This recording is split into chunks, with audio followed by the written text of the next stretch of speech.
Y esto fue como impulsado y exaltado mucho por la aparición también de una serie de aplicaciones tecnológicas que verdaderamente revolucionaron el mundo de lo social, el mundo de lo político, ¿sí? El mundo cultural y por supuesto el mundo del trabajo, ¿sí?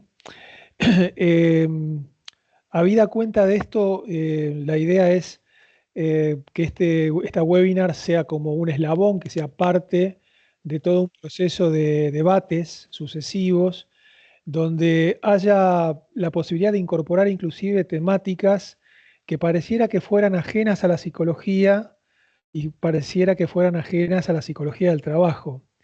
Pero los temas de sustentabilidad empresarial, los temas de el impacto del cambio climático,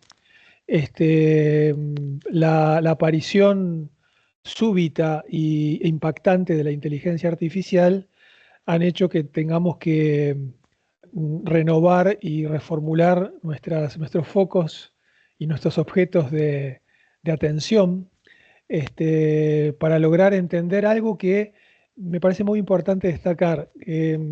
Tal vez a la psicología del trabajo no le interesa tanto los negocios, el mundo de los negocios. No le interesa tanto el mundo de la optimización, de la eficiencia, de la maximización de las ganancias. Tal vez a la psicología del trabajo le interesa más la salud mental de los trabajadores. Entonces, bajo esa línea es que organizamos esta webinar, este conversatorio, que nuevamente cuenta con personas muy queridas, muy respetables, muy admiradas, muy prestigiosas. Entonces, paso a contarles que hoy nos va a acompañar el doctorando Jorge Peloche, que es licenciado en psicología y magíster en psicología social de la Universidad de la República Oriental del Uruguay. Forma parte del programa de Psicología de las Organizaciones y el Trabajo del Instituto de Psicología Social de la Facultad de Psicología también de la Universidad de la República. Bienvenido, Jorge. Y después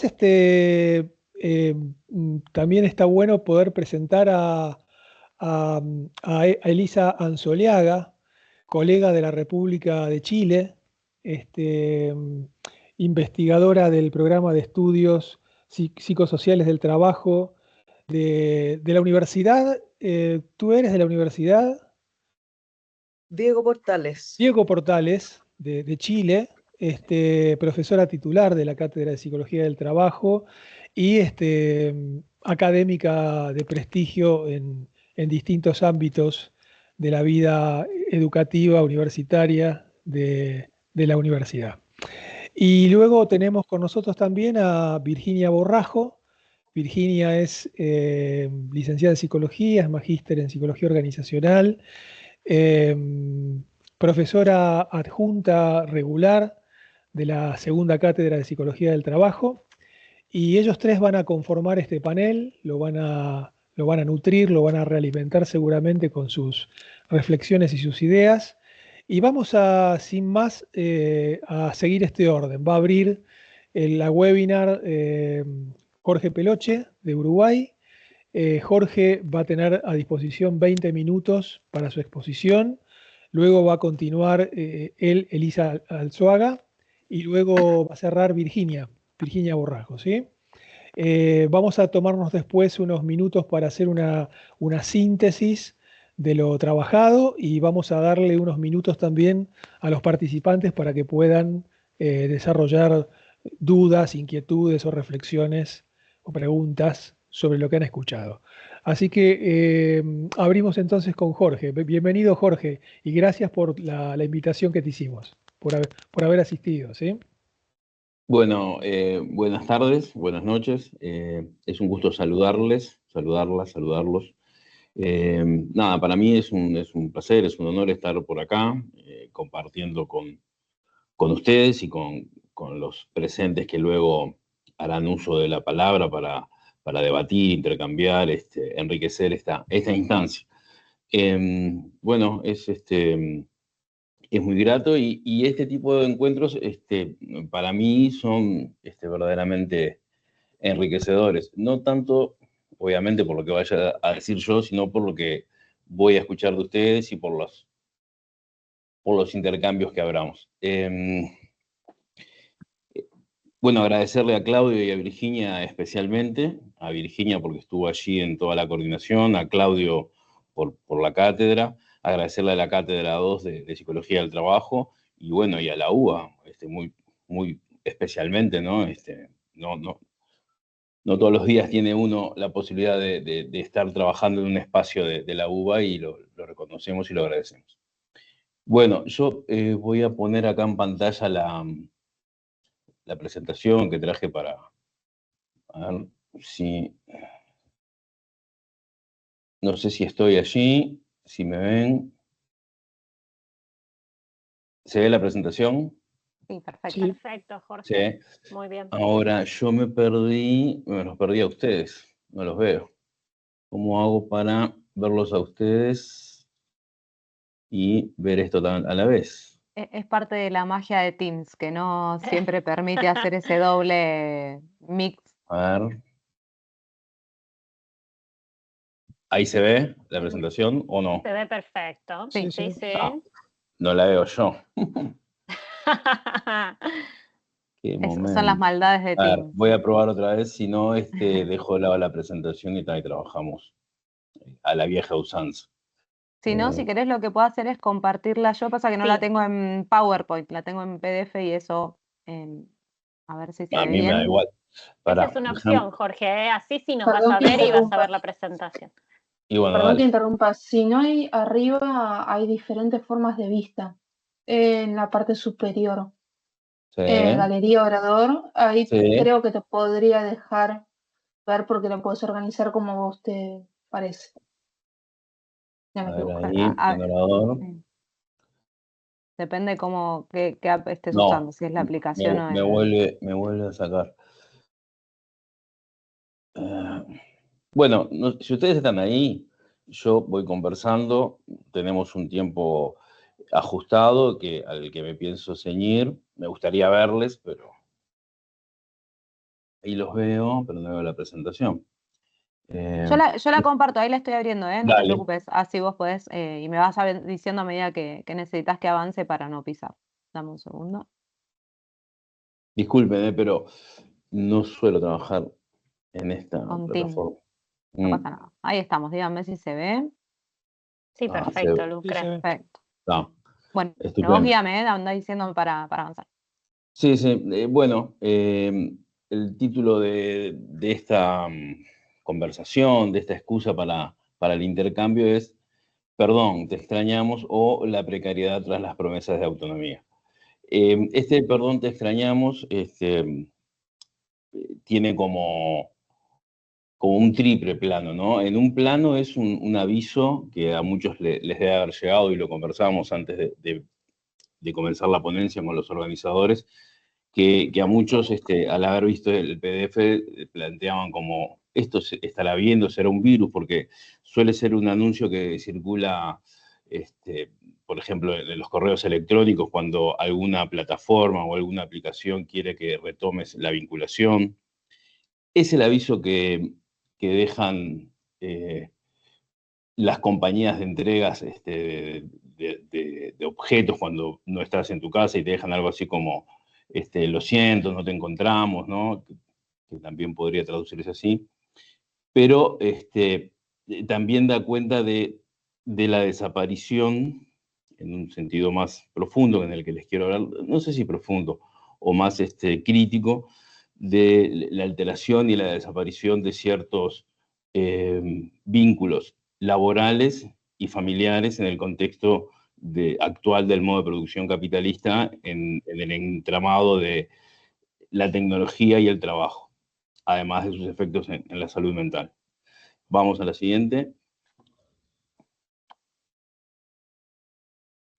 Bueno, entonces les voy a proponer esto, ¿no? Es una lectura crítica del trabajo en plataformas que se basa en tres soportes teóricos, ¿no? Cuestionar el falso reconocimiento, poner en tela de juicio la producción de un modo de subjetividad neoliberal y algo que yo denomino 3 operaciones del proyecto neoliberal sobre el trabajo. ¿Seguimos?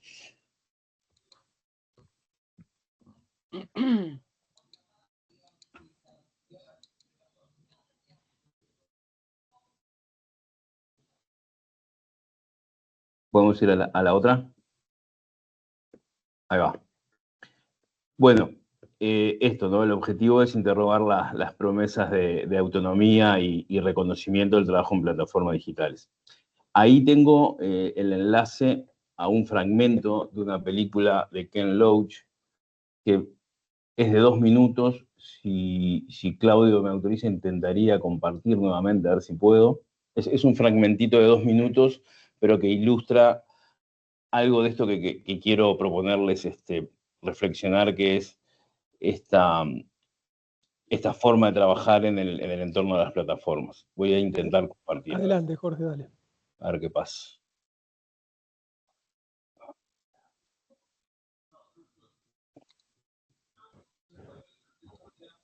He hecho de todo. Lo que se te ocurra, lo he hecho. Sobre todo en la construcción. Cimientos, canalizaciones, excavaciones, señalizaciones, hormigonado, techado, revestimiento de suelos, pavimentación, solados de piedra, fontanería, carpintería. ¿Se escucha? Hasta he cavado de todo. ¿Y por qué lo dejaste? Porque siempre tenía a alguien encima. Y después de pasar tanto tiempo, tantos inviernos, helándote las pelotas, acabas hartándote. ¿Has hecho trabajos de jardinería? Sí, me encanta. Siempre fuera. Clientes diferentes cada día, diferentes casas, diferentes encargos. Soy muy currante. Por desgracia, los chavales con los que trabajaba no lo eran. Eran unos vagos, los cabrones. Así que, sí, prefiero trabajar por mi cuenta y ser mi propio jefe. ¿Has cobrado ayudas sociales alguna vez? No. Tengo mi orgullo. Prefiero morirme de hambre. Me encanta lo que oigo, Ricky. Henry tenía razón. Eres un hombre de fiar. Dejemos algunas cosas claras desde el principio, ¿vale? Aquí no eres un contratado. Te unes al equipo. Tú eres un miembro más. No trabajas para nosotros. Trabajas con nosotros. No repartes para nosotros. Realizas servicios. No hay contrato como tal. Hay objetivos de rendimiento. Cumples normas de calidad. No hay sueldo. Hay tarifas. ¿Está claro? Sí. ¿Sí? Sí, me parece bien. Sí, genial, sí. No tienes que fichar, tienes que estar disponible. Si firmas con nosotros, te conviertes en un transportista autónomo franquiciado. Serás dueño de tu destino. Es la diferencia entre perdedores y luchadores. ¿Te sientes capaz? Sí, llevo esperando una oportunidad como esta desde hace siglos. Solo una cosa más antes de formalizar la franquicia. ¿Trabajarás con tu propia furgoneta o nos la alquilarás? Tengo que hablarlo con Henry, si no te importa. Dime lo que sea. Como todo aquí, Ricky, es decisión tuya.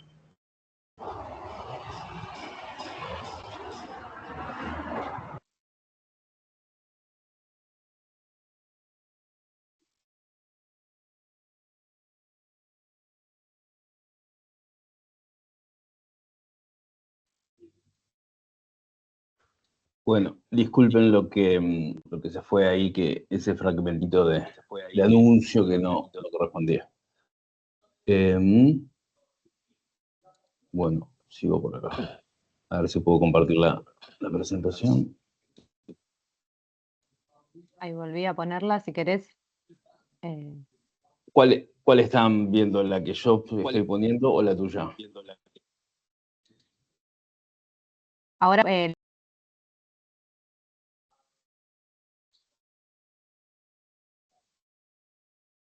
estás compartiendo vos, así que... Está, excelente. Bueno, tengo un eco, tengo un retorno. ¿Por qué será?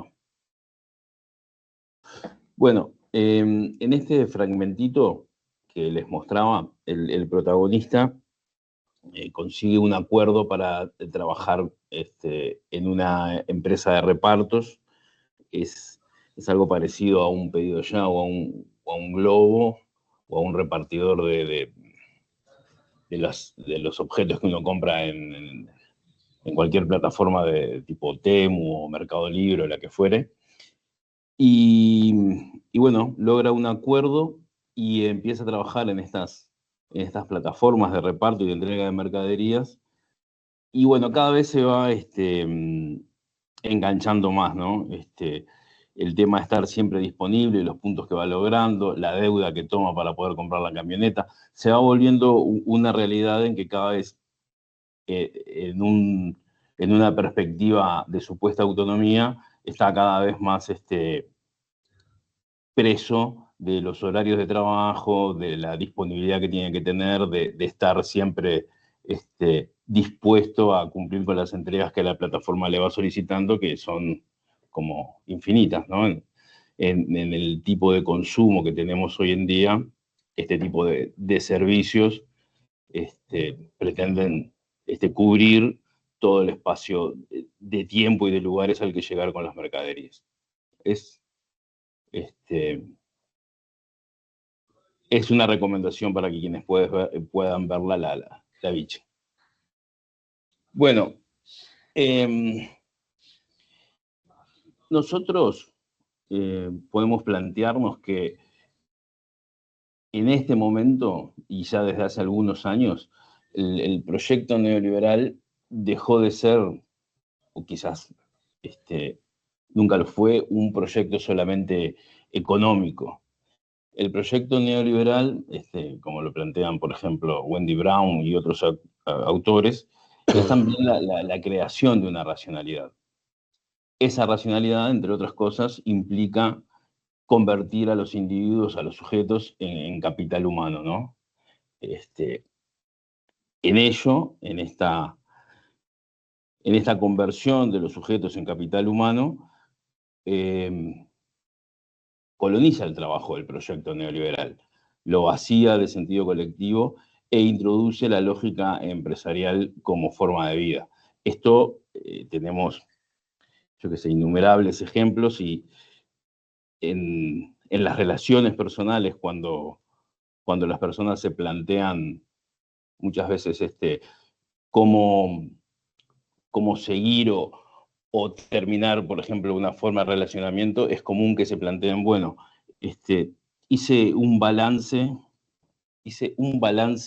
sobre mi relación con, y decidí X cosa. Hice un balance de mi relación, ¿no? Es la lógica empresarial y de economía y administración llevada al extremo de contabilizar las relaciones personales.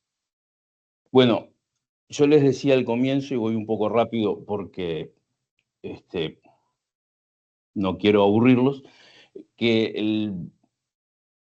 el capitalismo en su modo actual, en su fase neoliberal, aunque esto también es discutible, podríamos pensar si hoy por hoy ya estamos en una fase terminal del neoliberalismo, pero bueno, esa es otra discusión.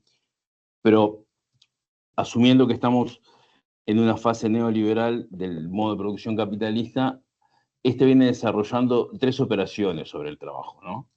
La primera es una colonización neoliberal. Hay un territorio, que es el territorio del trabajo, donde se empieza a imponer una ética que es la ética autoempresarial. El caso de Uber es un ejemplo paradigmático, ¿no?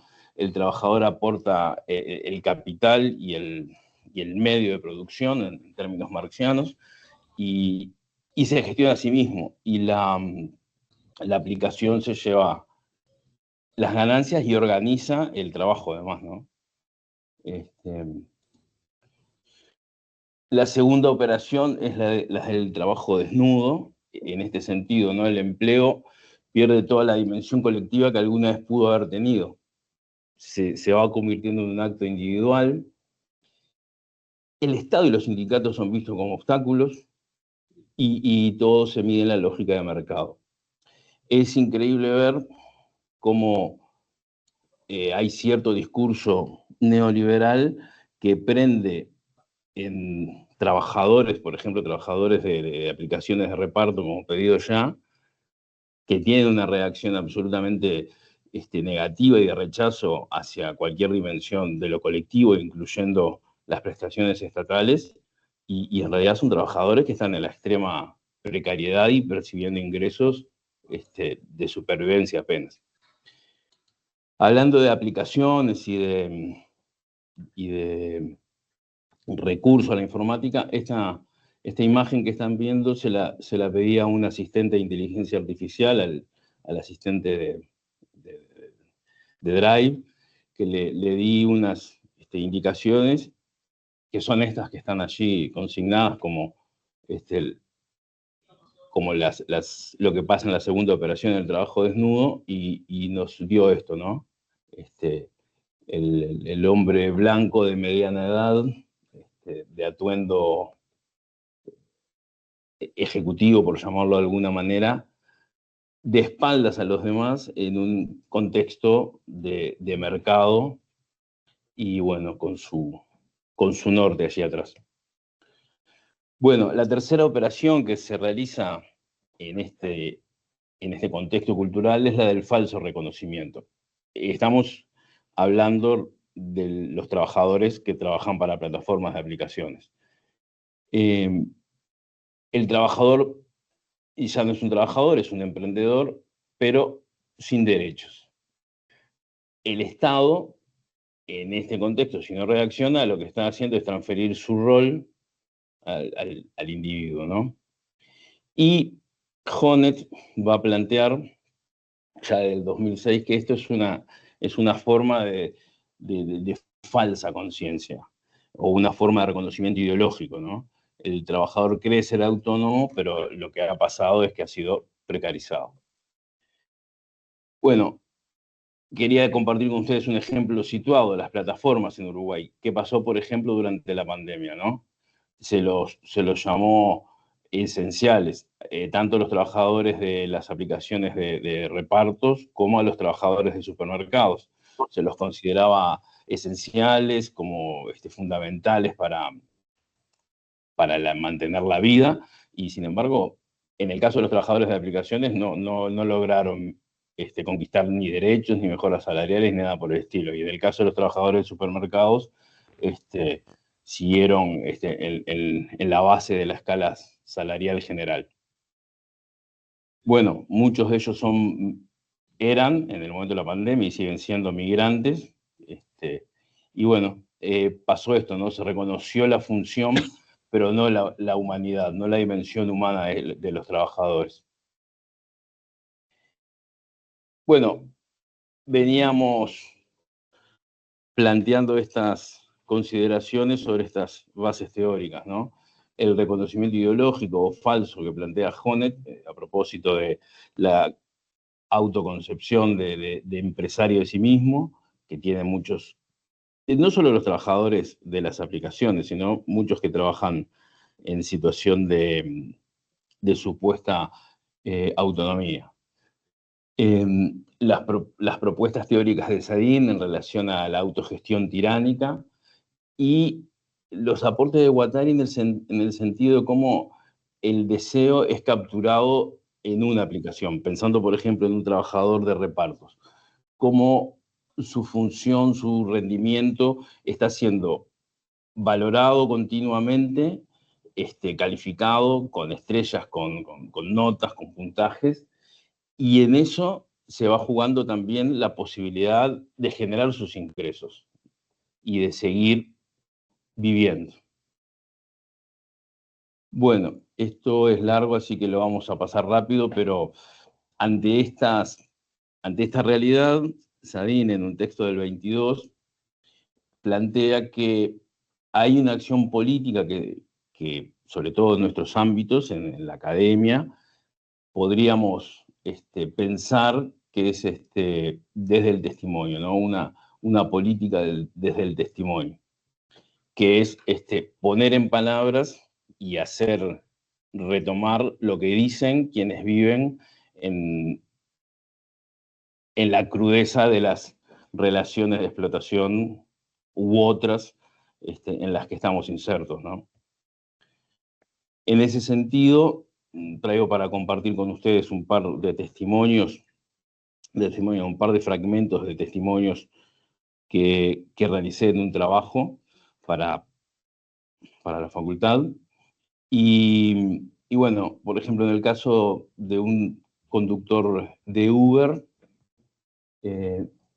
como el fragmento de la película, ¿no? Se cansó de depender, quería ser su propio jefe, y bueno, en algún momento este hombre joven se da cuenta de que al final no es su propio jefe, es un esclavo del algoritmo. En el caso de esta persona, le sucedía que arrancaba su jornada de trabajo en el entorno de las 5 de la mañana y trabajaba para generar los ingresos que estimaba para su vida de bienestar. Trabajaba desde el entorno de las 5 de la mañana que empezaba la jornada hasta el entorno de las 9 de la noche. Eso era variable en relación al rendimiento del trabajo. Pero bueno, una verdadera locura. Bueno, vamos a pasar rápido. Quería compartir algunas particularidades de contradicciones que estamos viviendo en Uruguay en este momento, que tienen que ver con el trabajo en plataformas. Entonces, tenemos por una parte que el Poder Ejecutivo ha reglamentado una ley, que es del año pasado, que establece unos niveles mínimos de protección para los trabajadores que desarrollan tareas en plataformas. Esto es, por ley, quienes trabajan en plataformas tienen que tener lugares donde tengan, bueno, acceso a un baño, a un comedor, donde puedan esperar a los pedidos, sobre todo por el tema de no estar esperando los que trabajan en aplicaciones de reparto de comida, por ejemplo, que no tengan que estar esperando en la puerta de los locales a la intemperie de noche.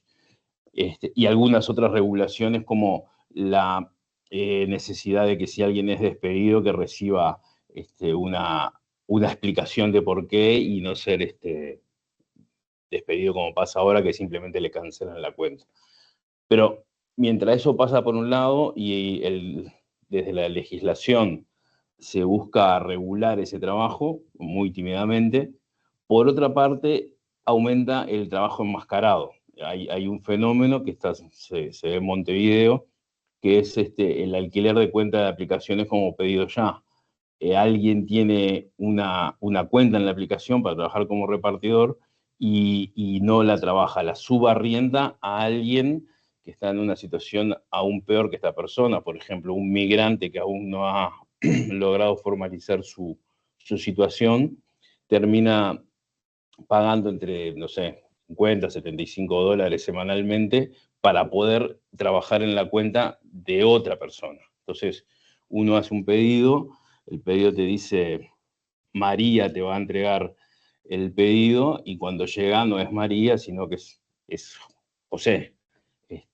Este fenómeno tiene que ver con eso, ¿no? Hay un subarrendamiento de cuentas. Y bueno, para terminar esta presentación por hoy y tratar de atenerme lo más posible al tiempo pautado, queríamos plantear ante este territorio que se construye de precariedad y malas condiciones de vida para esos trabajadores y en el mundo del trabajo en general, porque esto tiene después sus impactos irradiantes, algunas posibles líneas de fuga, en el sentido de dónde construir otros territorios de trabajo y existenciales que permitan desarrollar la vida, la humanidad, la solidaridad, el buen vivir. Bueno, las cooperativas y las empresas recuperadas por los trabajadores. Ustedes en Argentina tienen muchos ejemplos en ese sentido. Muchos, igual que aquí, no se han sustentado en el tiempo, pero podemos entender que el solo planteo de esta realidad y que hayan iniciado es ya un logro. La participación de los trabajadores en el gobierno de los ecosistemas organizacionales. Estamos estudiando particularmente el caso del ZUNCA, del Sindicato de la Construcción en Uruguay, que participa en el ecosistema organizacional de la industria de la construcción, y eso le permite generar beneficios y conquistar derechos para los trabajadores de la construcción, pero que irradian luego en todos los trabajadores. Las transformaciones de los marcos normativos, si bien se aprueba tímidamente una ley para regular el trabajo en plataformas, es un avance para el desierto neoliberal del que se viene, el desierto de desregulación e informalidad. Y bueno, y la reforma, otra línea fue necesaria es desde la perspectiva de la acción sindical, por ejemplo, de la reformulación de la solidaridad de clase, pensando.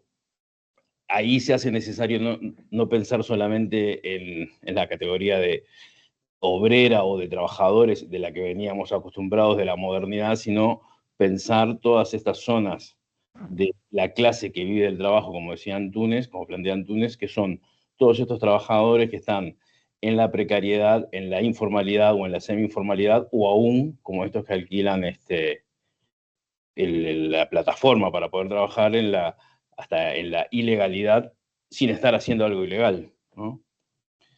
Bueno, estas son las referencias que trabajamos y les quiero dar las gracias por estar allí y por permitirme compartir. Muchas gracias, Jorge. Muchas gracias por tu participación, ¿sí? Vamos a seguir esta webinar con la participación de Elisa Anzoliaga, a quien ya presentamos anteriormente. Así que, Elisa, tenés tus 20 minutos para disertar. Bien, muchas gracias. Denme un segundo para encontrar aquí que yo también, esto no es mi... Ah, espérate, ventana. Aquí, a ver, vamos a ver si me funciona por acá. Si me confirman si se ve bien la Sí, presentación. perfectamente. Sí, perfecto. Dale, gracias. Bueno, primero que todo, muchas gracias por la invitación a la UBA y a su reconocida cátedra de Psicología del Trabajo, así que es un placer para ustedes, para mí, estar aquí con ustedes hoy. Y bueno, mis temas de trabajo han sido principalmente la relación entre el trabajo y la salud mental. Y aquí me han hecho una invitación a meter el componente tecnológico, entonces lo que quise traer aquí es ofrecer algunas reflexiones en torno a esta relación entre el trabajo y la salud mental y de qué manera la tecnología ha estado presente a lo largo de la historia.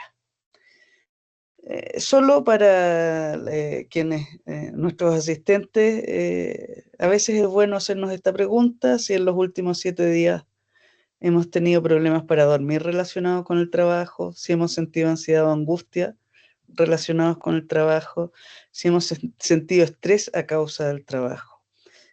No tienen para qué contarlo ni confesarlo, pero una invitación a una primera reflexión personal.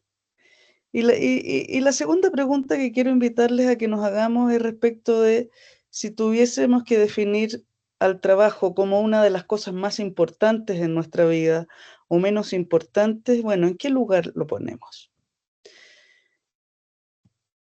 Esto porque mi primer eje de reflexión, aquí está un poco la ruta que voy a hacer, bien corriendo, bien a modo de titular, después podemos profundizar más en las preguntas. Pero quiero partir insistiendo en la centralidad del trabajo en la vida de las personas, el trabajo como un eje estructurador de la identidad tanto personal como colectiva, como mucho más que una actividad, por cierto, la actividad que nos ocupa más tiempo, pero una actividad que de una u otra manera cumple funciones psicosociales, nos ayuda a establecer vínculos, tener relaciones, poner a prueba nuestras destrezas, nuestras capacidades, conseguir objetivos, sentir que contribuimos a la sociedad, etc. Entonces, todos aquellos que anunciaron en los 80 el fin del trabajo o de la centralidad del trabajo, la verdad es que yo soy de las que insiste en que eso no es así, sino más bien no es que haya perdido la centralidad del trabajo en la vida de las personas, ni su relevancia en la vida de las personas, sino más bien se ha transformado brutal y profundamente. ¿Ya? Bien, vamos a nuestro, bueno, y esto ustedes ya lo saben, pero para hacer un listado, una lista aquí de chequeo, algunos recordatorios, ¿cuáles son los actuales momentos que si uno piensa el trabajo de hace 20 años, asistimos a procesos de intensificación, de flexibilización y precarización, como decía el profesor Peloche, la instalación total y absoluta de sistemas de calidad y eficacia que imponen a su vez estilos de relación con el trabajo. Una de las características también importantes es el uso intensivo de las tecnologías de información y comunicación. El tránsito de un trabajo que fue históricamente predominantemente industrial, artesanal, industrial, etcétera, para luego pasar ahora a un tránsito al sector servicios, el desempleo instalado como algo estructural y las mujeres en este ingreso sostenido y progresivo al mundo del trabajo, disputado también, con una demanda y una diversidad en el mundo del trabajo. Nunca la población laboral fue tan diversa entre sí, diversa culturalmente, etariamente, a propósito de los procesos migratorios también, y por lo tanto tenemos hoy día personas que son extremadamente diversas compartiendo un mismo lugar de trabajo. Y por cierto, el aumento de la carga psíquica y mental derivada de todos estos procesos de transformaciones. Decíamos entonces que el sector servicios se instala como el gran proveedor servicio en el amplio sentido de la palabra, pero si tuviésemos que sacar algunas características de esto, diríamos que en el sector servicio es el propio trabajador o trabajadora quien genera el producto o servicio, quien entrega el producto o servicio en un proceso interactivo con y para otros, donde tan importante como ese producto o servicio que se entrega, se ponen en juego aspectos emocionales, relacionales, en ese proceso de provisión del servicio. Es decir, a los aspectos técnicos y profesionales que eran históricos, se agregan los procesos afectivos, relacionales e interpersonales. Y aquello supone nuevas demandas y nuevos riesgos para los trabajadores y imponen, y en particular, riesgos relacionados con el bienestar y la salud mental. Bien, interesante porque yo también suelo señalar que el mundo de la empresa se dio cuenta que existía la salud mental como para la pandemia y como que los trabajadores tenían salud mental. Bueno, la preocupación por la salud mental relacionada con el trabajo tiene larga data, pero déjenme traer algunas cifras. La Organización Mundial de la Salud ha señalado que cada año se pierden 12.000 millones de días de trabajo a causa de la depresión y la ansiedad, y esto le cuestan a la economía global $1 trillón cada año por concepto de pérdida de productividad. Hay un par de guías que publicó la Organización Mundial de la Salud muy interesante en el año 2022 sobre este asunto, pero insistir en que la preocupación por la salud mental de los trabajadores no es solo una preocupación de la Organización Mundial de la Salud, sino que también, si uno piensa, el 2016 el Banco Mundial ya había sacado un informe donde alertaba que las economías que no se preocuparan de la salud mental de los trabajadores, esa salud mental o esos problemas de salud mental relacionados con el trabajo iban a ser un tacle para el desarrollo de los países. En la pandemia, el Foro Económico Mundial también, en la encuesta mundial de percepción de riesgo, estableció que de las cicatrices de la pandemia, 3 de los 5 riesgos que causaron más deterioro a nivel mundial fueron la erosión de la cohesión social, la crisis de los medios de subsistencia y el deterioro de la salud mental. y dijeron en ese entonces que estos 3 riesgos iban a ser amenazas permanentes e importantes para el mundo. Pero el tema de la salud mental, insisto, no es algo que solo haya aparecido, sino que probablemente se visibilizó con la pandemia, pero ya teníamos casos extremadamente graves, como los suicidios de los trabajadores de France Telecom, que en el año 2019 la plana ejecutiva fue sancionada porque fue posible demostrar que los suicidios de esos trabajadores estaban relacionados con las condiciones de trabajo. Tenemos también el caso de Foxconn en China en 2010, donde empezaron a tener una ola de suicidios enorme de trabajadores con unas condiciones laborales, pero paupérrimas, y donde contrataron a grandes consultoras internacionales, y una de las soluciones que dieron, no sé si pueden ver la imagen de abajo a la izquierda, fue que para que no se suicidaran decidieron que la respuesta no era mirar las condiciones de trabajo, sino más bien poner rejas que sostuvieran a los que intentaran suicidarse. Otro elemento importante de la relación, de la visibilidad de la salud mental relacionada con el trabajo tiene que ver con el convenio 190 de la OIT, que en el año 2019 establece la erradicación de toda forma de violencia en el trabajo. En el caso de Chile, Chile firmó y ratificó, Uruguay fue uno de los primeros en firmar y ratificar el convenio. Entiendo que Argentina y Chile por cierto, pero entiendo que Argentina también lo tiene firmado y ratificado. Y esto obligó a los países a adecuar sus legislaciones en materia de violencia en el trabajo, violencia física, psicológica y sexual. Y fue una manera súper relevante también de visibilizar que parte de los riesgos para la salud mental relacionada con el trabajo y todas sus consecuencias eran estas situaciones de violencia. Por lo tanto, ocuparse de la salud mental de los trabajadores es un imperativo legal, es decir, hay una legislación internacional, los países, varios de ellos han adherido y tienen legislaciones propias. Es un imperativo ético también, no es ético que la gente pierda la salud a causa del trabajo, pero también es un imperativo operacional en el sentido de que es un mal, digámoslo así, negocio que las personas enfermen a causa del trabajo. Eso entonces para situar la relación entre el trabajo y la salud mental.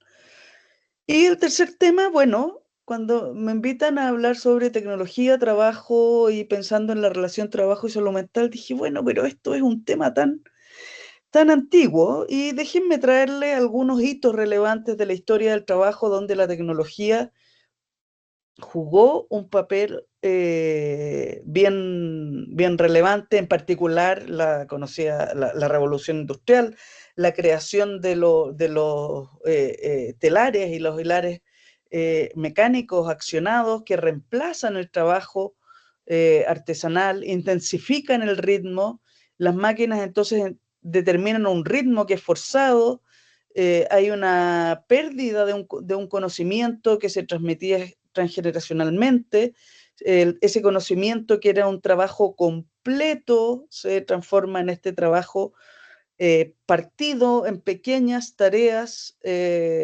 reducido a tareas que a veces no tenían sentido, lo que por supuesto despertó resistencias.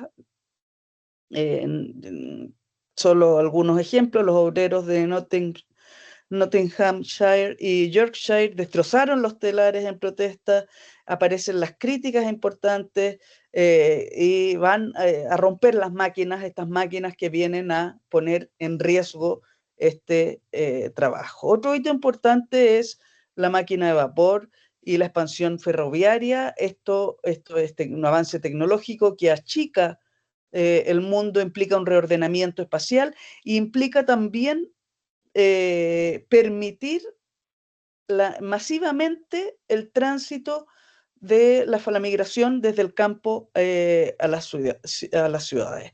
Aquí surgen nuevas tareas, nuevas especializaciones en torno al mundo ferroviario, lo que por cierto también tuvo resistencia y había entonces un sindicalismo incipiente.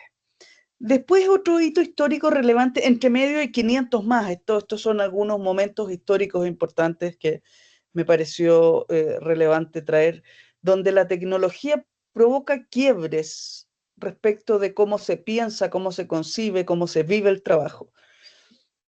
Y tenemos la electricidad y las cadenas de montaje, ¿ya? Taylorismo, la organización científica del trabajo, estudios de tiempo, de movimiento, la hiperespecialización, aumenta la velocidad, la idea es que si todo podemos medirlo, podemos controlar, una producción masiva, a bajo costo, con un trabajo que obviamente era monótono, repetitivo, hipercronometrado, guiado por capataces que de alguna manera asusaban a estos trabajadores para que siguieran el ritmo impuesto por la cadena de montaje, ¿ya? Bueno, algunas resistencias, operarios que desaceleraban los ritmos, huelgas de oficios, de herreros, de electricistas, etc. Y bueno, llegamos luego mediados del siglo XX, el inicio de los procesos de automatización y control numérico, hay un desplazamiento técnico, se reemplazan muchas de las tareas manuales y de inspección rutinaria, es decir, hay máquinas que empiezan a hacer mediciones que antes eran hechas por humanos, y aquí aparece la figura de los técnicos que deben programar, mantener y revisar estos equipos que, por supuesto, fallaban. Hasta que llegamos a finales de nuestra vida más reciente, finales del siglo XX, la llegada de Internet, computadores personales, aparecen las plataformas. Bueno, Jorge aquí ya nos hizo una interesante presentación sobre ello, monitoreo en tiempo real, etc. Es decir, la tecnología ha sido siempre un factor muy relevante en momentos que implican quiebres en los modos de entender cómo se realiza el trabajo, de interpelar las condiciones del trabajo y de imponer desafíos a los modos de su organización. Y esto ha tenido históricamente impactos o implicaciones en la salud y bienestar de los trabajadores. Si en la era de la mecanización y del trabajo en las líneas de montaje los problemas eran las lesiones físicas, la fatiga, trastornos ergonómicos, lesiones por esfuerzo repetitivo, bueno, en la medida que avanzamos en el tiempo, desde el taylorismo en adelante, aparece el estrés psicosocial y la salud mental a propósito de la presión, de la pérdida de autonomía, la pérdida del control, la vigilancia, imponen otros riesgos para la salud de los trabajadores. Otra cuestión relevante también tiene que ver con la erosión de los límites trabajo-vida, es decir, por ejemplo, los cambios estos de la incorporación de la luz eléctrica, los sistemas de turnos, las industrias empiezan a trabajar 24/7, eso altera los ritmos circadianos y todavía tenemos, y con el trabajo de plataforma y con la capacidad de comunicación en tiempo real e instantánea a nivel global, el mundo no hay momento en que se detenga. Y eso establece una cultura del estar siempre conectado, donde se difuminan las barreras entre lo privado, la vida fuera del trabajo y el trabajo. Bueno, algunos resultados de investigación. No podemos hablar de tecnología hoy y de trabajo y de salud mental sin hablar de pandemia y pospandemia, por lo extenso y determinante que fue este periodo. Yo les traigo aquí algunos también. Te ¿Sí? interrumpo un minutito, te quedan 3-4 minutos de tiempo. Perfecto, voy cerrando entonces. Mira, déjame ir acá entonces. Trabajar en pandemia, muchos hablaron de que trabajar en pandemia era trabajar en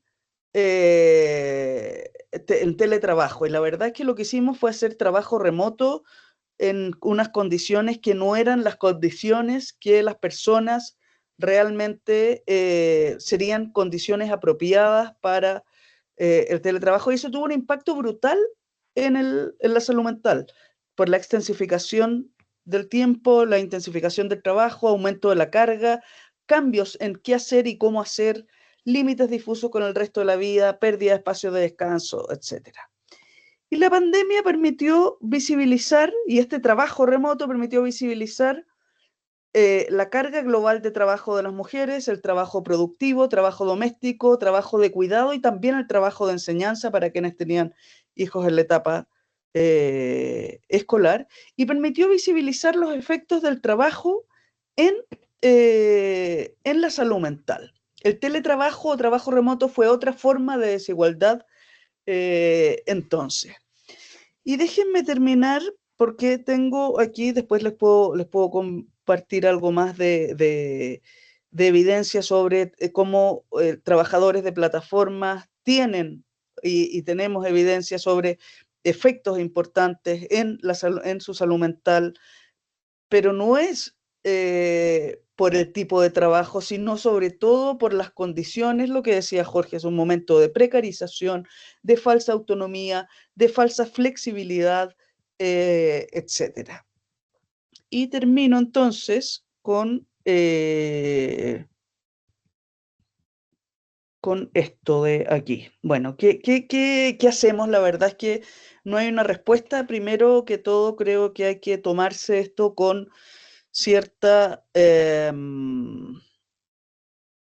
con preocupación, por cierto, con mucha preocupación, pero no con desesperanza porque estamos frente a otro cambio más y que más que ir a romper las máquinas, vamos a tener que ver cómo hacemos para avanzar en que esa organización del trabajo sea hecha de manera adecuada. Como, por ejemplo, en el teletrabajo cuidamos los canales de comunicación, cómo se establecen acuerdos claros y expectativas definidas, cómo se promueve la confianza y autonomía sin el micromanagement y estar encima de la gente, cómo en este sistema de trabajo gig que se llama, lo que hay que hacer es tener intervenciones sistémicas, es decir, definir el estatus laboral y garantizar salarios dignos, cómo las empresas asumen que esta es una nueva responsabilidad que requiere mejorar el soporte, la transparencia y la formación de sus trabajadores, y cómo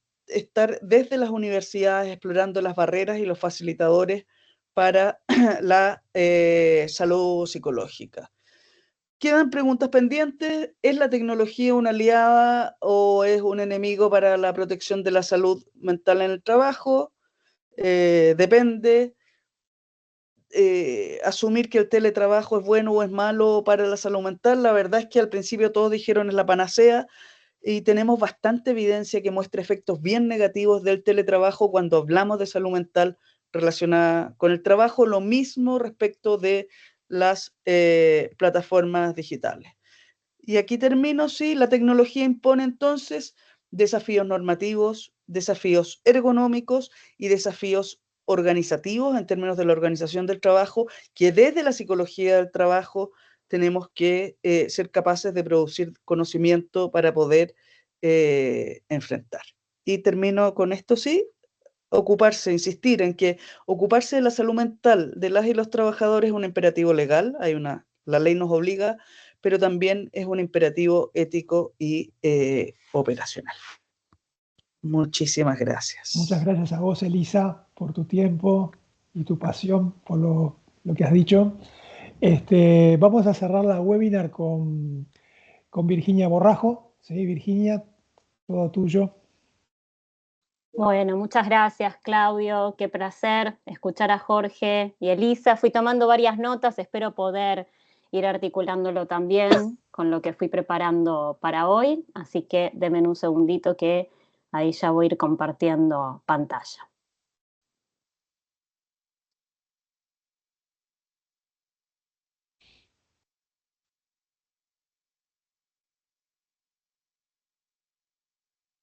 Ahí me avisan si se está empezando a ver. Sí, se ve perfecto, Vir. Bueno, bárbaro. Bueno, muy bien. Bueno, yo mi presentación la quiero hacer a través de este libro, ¿sí? Es un libro que le tengo mucho aprecio, porque no solo lo he leído de chica, ¿sí? En mi escuela, ¿sí? Sino que hoy, después de muchos años, se lo leo a las noches a mis hijos. Y es un libro que, a pesar de que Marco de Nevi lo escribió en 1992, ¿sí? Yo lo leo y tiene absoluta vigencia, ¿no? Y pienso cuántas cosas de las que vamos a estar trabajando ahora no vienen de vuelta a partir de este Robotobor, ¿no? Es un relato que está evocado a partir de Minú, que es el gato de los Fernández, es el gato de la casa.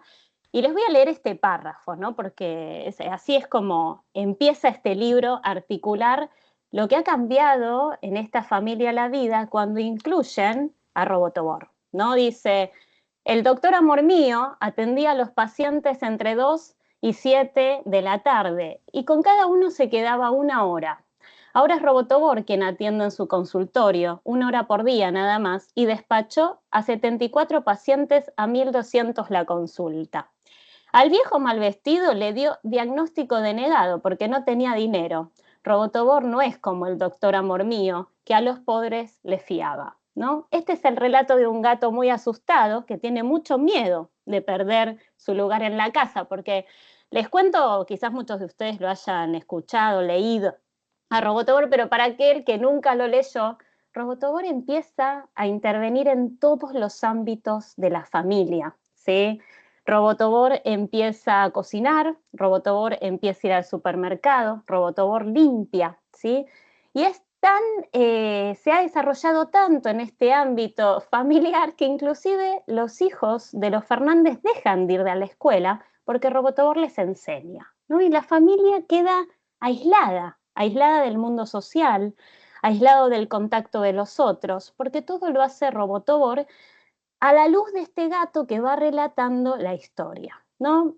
Bueno, a mí me resulta muy interesante, primero porque lo quiero a este libro, ¿no? Y segundo porque me sirve de puntapié para empezar a articular algunas cosas que me parece que son súper interesantes, ¿no? Porque digo, acá estamos hablando de cómo la tecnología no solo viene a formar parte del mundo del empleo, ¿no?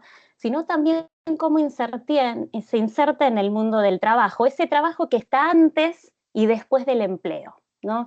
Ese trabajo que también tiene que ver con lo que vamos a llamar el trabajo de reproducción social, que obviamente es invisible, es no remunerado y que también está afectado e interpelado por las tecnologías, ¿no? Acá tenemos un libro que dejo de cabecera y de recomendación, ¿no? Después del trabajo, uno de sus autores también es ahí cercano, Jorge, a lo que es el trabajo de plataformas, ¿no?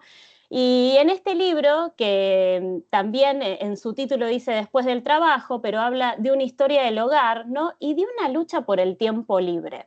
Y me parece que la tecnología, en este enfoque que voy a intentar compartirles, ¿no? Que tiene que ver justamente con lo que el trabajo empieza a verse delimitado en función a la tecnología y la hiperproductividad, ¿no? Que nos genera, empieza a estar en jaque nuestro tiempo libre para acá. Bueno, estos autores se hacen esta pregunta, dice, ¿por qué no simplemente usar la tecnología para reducir el trabajo de reproducción social? Recordemos que cuando hablamos de trabajo de reproducción social estamos hablando de ese tipo de trabajo, ¿no? Que acompaña tareas de desarrollo social, familiar, ¿sí? Como decíamos antes, en el marco, en su mayoría de los casos, no remunerado, ¿no? Y que en muchos países esto todavía tiene un peso muy grande, ya Elisa algo de esto también traía, en las mujeres, ¿no? Relacionado con esto. Entonces dice, bueno, pero sería maravilloso entonces poder tener robots como Robotobor, ¿no? Que estuvieran al servicio del hogar y que pudieran ahí generarnos un ahorro de tiempo que podamos utilizar quizás para el tiempo libre, no sé, ¿no? Bueno, empieza a problematizar esto el libro y resulta algo muy interesante porque descubren en 1970, ¿no? Un hecho que cuando se empieza a generar la revolución tecnológica del hogar, ¿sí? No se ahorran los tiempos, ¿sí? ¿Qué quiero decir con esto? Y tal cual lo trae acá la paradoja de Cowan, dice, la tecnología por sí sola no es suficiente para reducir el trabajo. Desde ya que al menos en este caso, en el marco de lo que habla de las actividades de reproducción social, intervienen, también como en el mundo del empleo, un montón de factores de contexto, ¿no? Lo que antes en las tareas del hogar eran hechas de manera colectiva, ¿no? Porque no solo recaían sobre la figura del ama de casa, ¿sí? Sino que también participaban personas de tercera edad, participaban niños, ¿sí? Era parte de todo ese desarrollo. A pesar que se tecnologiza el hogar, pasan a ser tareas aisladas, ¿sí? Tareas que empiezan a ser las personas en sí mismas en forma aislada y en forma autónoma, ¿sí? Deja de tener ese significado colectivo que este tipo de trabajo traía inicialmente. Entonces dicen, estos dispositivos individuales existen dentro de un sistema sociotécnico más amplio, ¿no? Y van a estar mediados por ese contexto, ¿no? Y por los cambios que en el colectivo familiar se van dando. Ahora, a mí lo que me resultó muy interesante de este correlato, ¿no? Que lo veíamos a Robotobor tomando todos los escenarios de la vida cotidiana, acá inclusive está haciendo la tarea con los chicos, ¿no? Cómo esto también empieza a tener un correlato en términos de la tecnología en el mundo del empleo, ¿sí? Hoy en el mundo de las organizaciones empezamos a incorporar las tecnologías como un argumento de eficiencia, como un argumento de productividad, ¿sí?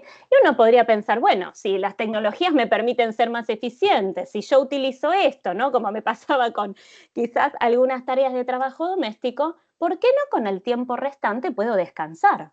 ¿Sí? ¿Por qué no con el tiempo restante podría terminar antes mi jornada laboral? ¿Sí? ¿Por qué no con ese tiempo disponible podría abocarlo en proyectos atractivos de innovación, ¿sí? De desarrollo, de acuerdo a mis propias motivaciones del mundo organizacional? Sin embargo, vemos que no sucede, porque cada vez vemos a los equipos con mayor desgaste mental, cada vez vemos a los equipos con mayor sobrecarga de trabajo, pero cada vez vemos el mundo de las organizaciones más tecnologizado. Entonces, ¿cuál es la ecuación? ¿Cómo se está gestionando hoy esta tensión si la incorporación de las tecnologías me permite mayor eficiencia, mayor productividad, pero la gente no está logrando tener mayor tiempo disponible, ¿sí? Para poder abocarlo en otras acciones o deseos que tenga por fuera del empleo, por fuera del trabajo, ¿sí? Bueno, y ahí, revisando un poco material disponible, ¿sí? Me encuentro con este video, ¿sí? Un video que se ha puesto en auge en este último tiempo, es muy reciente, es una entrevista que le hacen a Elon Musk, ¿sí? Saben que Elon Musk hoy es como un gurú de las tecnologías disponibles, ¿sí? Pero no solo del término de las tecnologías, sino como bien traía Jorge, ¿no? De esta empresarización de la vida, ¿no? De cómo empezamos a llevar esto en una nueva subjetividad corporativa, ¿no? Entonces, les quiero mostrar el video porque él hace un relato muy interesante y cuenta irónicamente, ¿no? Pero con una creencia muy fiel, de cómo debería ser este formato hoy en un mundo absolutamente tecnologizado que va hacia ese nivel, el mundo del trabajo. Me dicen si se escucha bien, Lucre, por ahí, ¿sí? Just work like hell. I mean, you just have to Sí, put in, perfecto, 80 to 100-hour weeks every week. If other people are putting in 40-hour work weeks and you're putting in 100-hour work weeks, you will achieve in 4 months what it takes them a year to.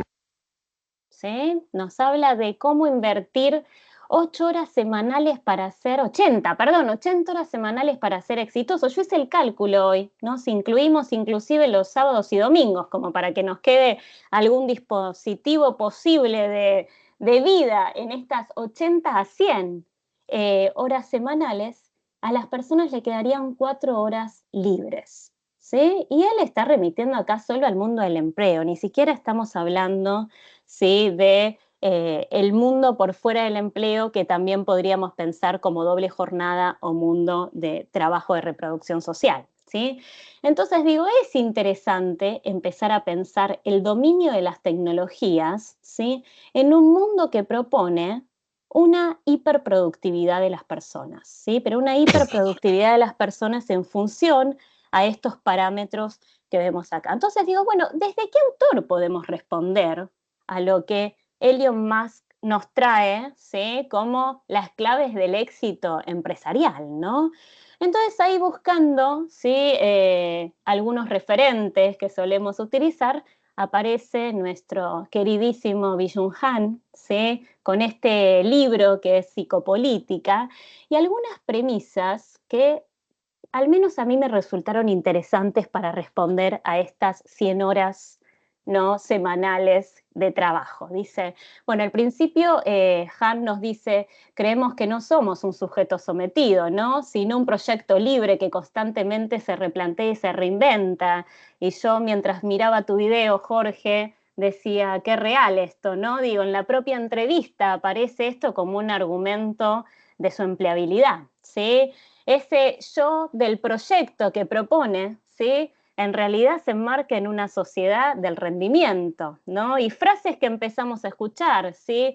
Ser un emprendedor exitoso, ¿sí? Sos tu propio jefe, en un mundo donde empieza la vida social a estar empresarializada, ¿sí? Y nos trae acá una imagen, ¿sí?, del empresario que de alguna manera empieza a estar aislado, ¿sí?, empieza a ser explotado por este mismo sistema, pero sobre todo con una autoproducción ilimitada, ¿no? Yo recordaba en muchos casos, y trayendo de vuelta a Robotobor, ¿no?, porque el dueño de Robotobor era un médico, ¿sí? Entonces digo, ¿cuántas veces nos pasa de entrar a consultorios médicos, ¿no?, y encontrarnos con profesionales que están llenos de diplomas, pero sus obras sociales los tienen contenidos a partir de lo que llamamos hoy el NPS, ¿sí?, o el índice de experiencia, que el propio paciente tiene que poder calificarlo, ¿no? Entonces digo, en esa tensión entre poder tener con ese profesional de la salud, como lo hacía el doctor Amor Mío, ¿no?, su tiempo, dedicarle al paciente, poder observar el síntoma, está corriendo detrás de un sistema porque tiene que cumplir una cantidad de calificaciones disponibles para llegar al NPS de experiencia, ¿sí?, que la empresa necesita para seguir vendiendo ese servicio de salud. Entonces, digo, estas tensiones, ¿sí?, que de alguna manera la tecnología nos las trae, nos las muestra, acá Byung-Chul Han nos dice que relevan o comparten una crisis de la libertad. Sí, y esta crisis de la libertad hoy es generadora de depresión y es generadora de burnout en los equipos de trabajo, ¿sí?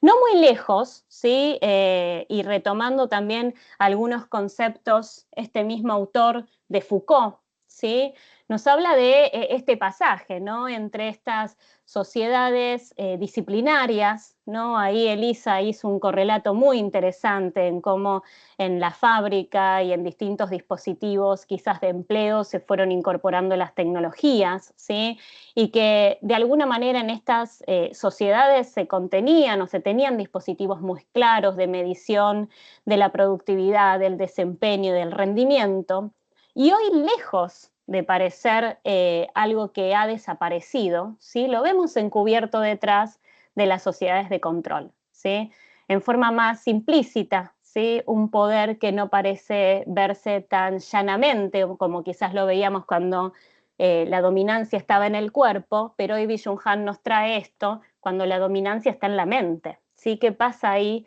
cuando se pasa de esa biopolítica, esa psicopolítica, de cómo se va construyendo hoy, ¿sí?, al menos lo que trae acá como esta dictadura de la transparencia, ¿no?, que atraviesa de alguna forma todos estos procesos que intervienen en el mundo del trabajo, que intervienen en el mundo del empleo, que intervienen en la incorporación de las tecnologías y en esta hiperproductividad que vamos viendo, ¿sí?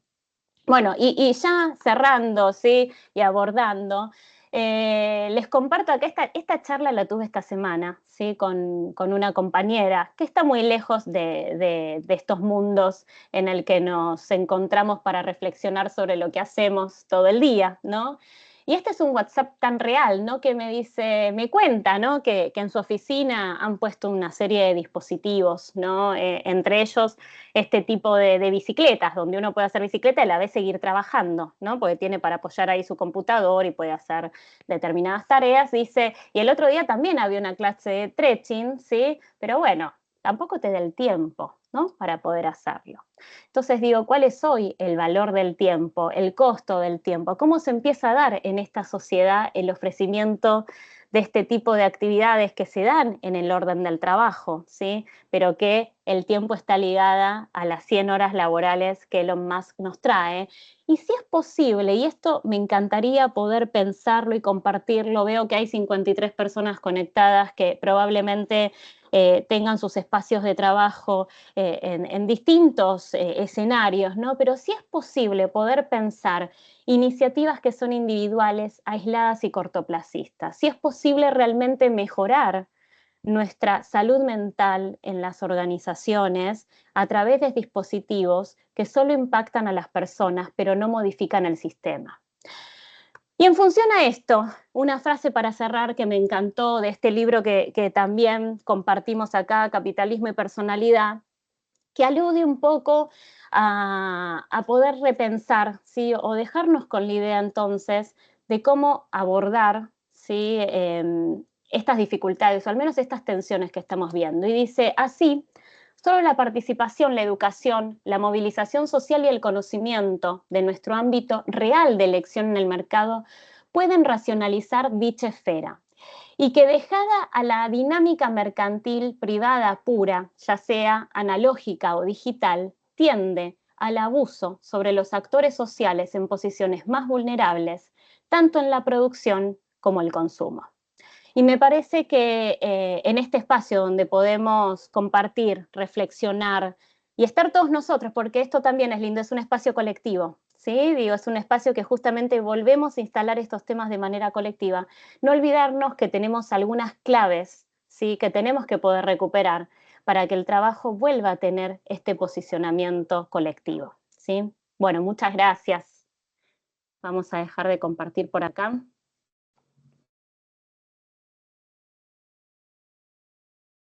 Muchas gracias, Virginia. Muchas gracias, Jorge, Elisa.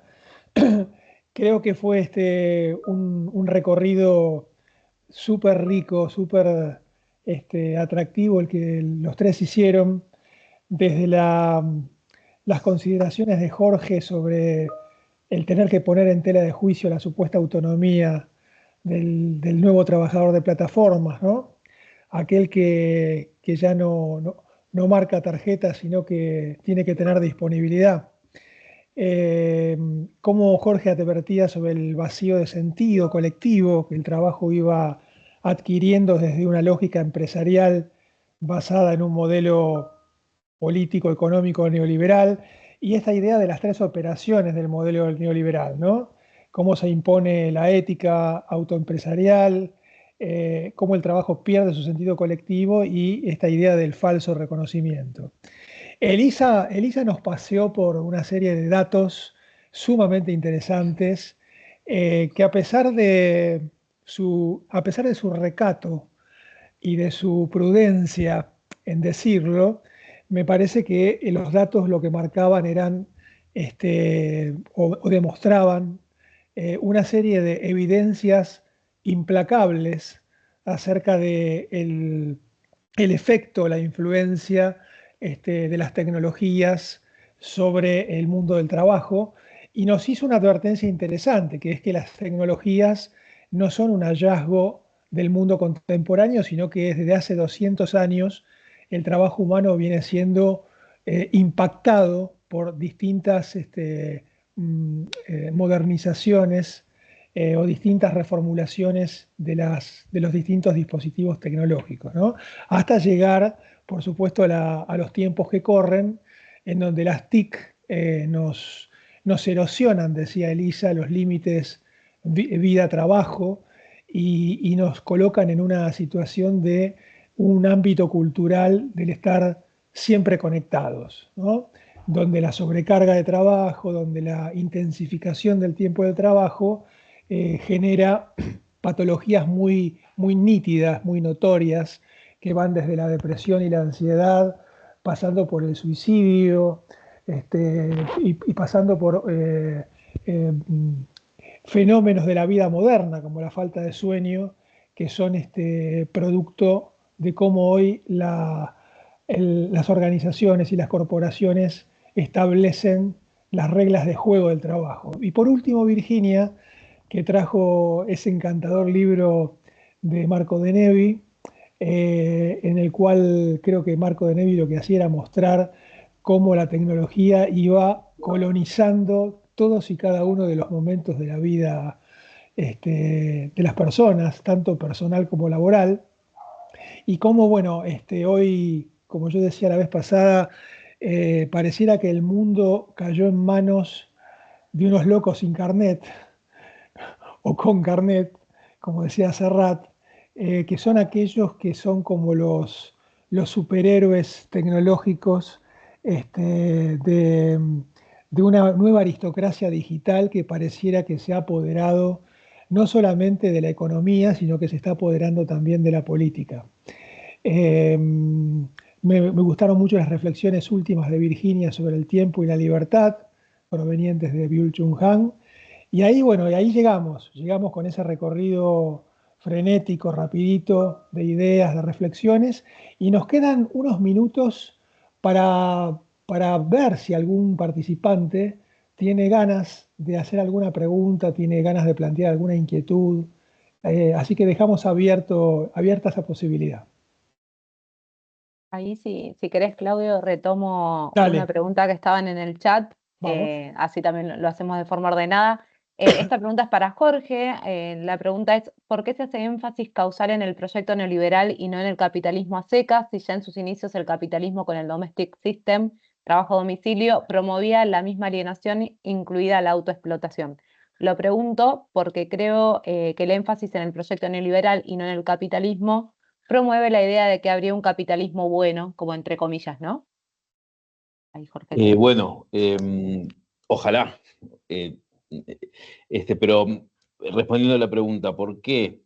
El modo de producción capitalista es más, se remonta un poco más hacia atrás en la historia del mundo y tiene algunas señas de identidad, ¿no? La propiedad privada, el motor en la ganancia, la situación de una clase que vende, entre comillas, su fuerza de trabajo a otro que la compra, la producción orientada al mercado. El neoliberalismo es, en esta concepción, la fase actual del modo de producción capitalista que tiene algunas señas de identidad que lo diferencian de momentos anteriores. La desregulación de los mercados. Nosotros venimos de un periodo que los mercados estuvieron regulados, que la Organización Mundial del Comercio, que, en fin, hoy por hoy todo eso ha sido desregulado en la dimensión global y particular. La precarización del empleo, la privatización, ustedes lo han sufrido mucho, o lo hemos sufrido mucho por toda América Latina, y lo sufrimos, la privatización de las prestaciones y servicios que brinda o brindaba el Estado, la reducción de la inversión social, ¿no? Hay una inversión social que se ha reducido enormemente, como la privatización del fracaso y de la culpa, ¿no? Si a vos te va mal en el mundo del trabajo y en el submundo del empleo, es por culpa tuya, ¿no? Y no porque no hayan políticas de Estado. En fin, todo eso caracteriza al neoliberalismo, que es una fase del modo de producción capitalista, que en otros momentos tuvo otros énfasis, ¿no? Tuvimos un capitalismo industrial, como bien nos mostraba Elisa, y ha habido otros momentos, ¿no? de empleo regulado, de empleo protegido, y hemos pasado a este otro momento. No tomar en cuenta esas variables nos haría perder parte del análisis.